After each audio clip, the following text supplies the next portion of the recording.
मुंबईमध्ये आमचा महापौर होणार आणि व्हावा अशी आमची एक इच्छा होतीच, आजही आहे.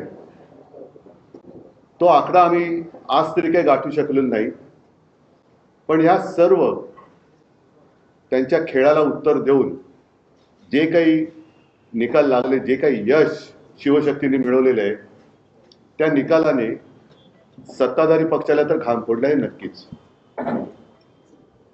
या निवडणुका फार विचित्र किंवा अत्यंत घाणेरड्या पद्धतीने सत्ताधारी पक्षाकडनं लढवल्या गेल्या. जणू काही प्रत्येक निवडणूक ही निवडणूक म्हणजे अगदी त्यांच्या जीवन मरणाचा प्रश्न आहे, अशा पद्धतीने ते साम दाम दंड भेद याच्या पलीकडे जाऊन सर्व काही त्यांनी वापर केला. धाक दपटशा, पैशाची लालूच दाखवली, आमिष दाखवलं. काही जणांना, आमच्या शिवसैनिकांना तडीपार करण्याच्या नोटिसा केल्या, काही जणांना अटका तिकडे झाल्या, काही ठिकाणी दंगली भडकवण्याचे प्रयत्न झाले. अगदी ठाण्याला गेलो होतो, तिथे आमच्या काही कल्याण डोंबिवली असेल, ठाणा असेल, इथल्या उमेदवारांना पैशाची आमिष पण देण्यात आली. काही ठिकाणी जोर जबरदस्तीने त्यांना उमेदवाऱ्या मागे घ्यायला लावल्या.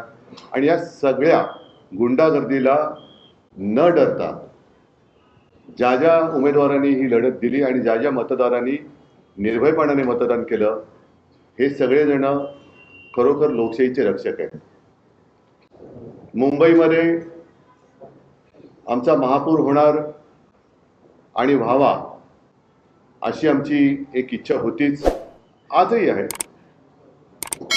तो आकडा आम्ही आज तरी काही गाठू शकलेलो नाही, पण ह्या सर्व त्यांच्या खेळाला उत्तर देऊन जे काही निकाल लागले, जे काही यश शिवशक्तीने मिळवलेले आहे, त्या निकालाने सत्ताधारी पक्षाला तर घाम फोडला आहे नक्कीच.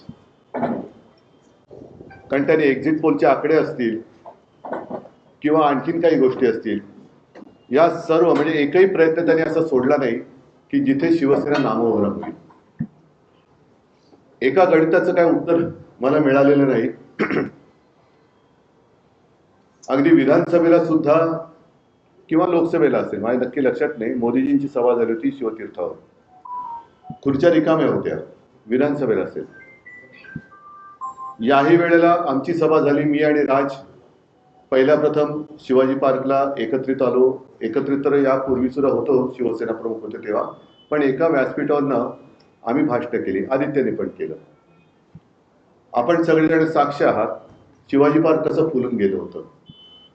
त्याच्या दुसऱ्या दिवशी सगळी जी काय खुर्च्यांची गर्दी होती, ती गर्दी, त्या गर्दीचा प्रतिसाद म्हणजे आमच्याकडे गर्दी जमते पण मतदान होत नाही, पण त्यांच्याकडे खुर्च्या मतदान करू शकतात हे पहिल्या प्रथम आम्हाला कळलं. रिकाम्या खुर्च्या मतदान कशा करू शकतात, हा एक हे न सुटलेलं उलगडलेलं कोड आहे.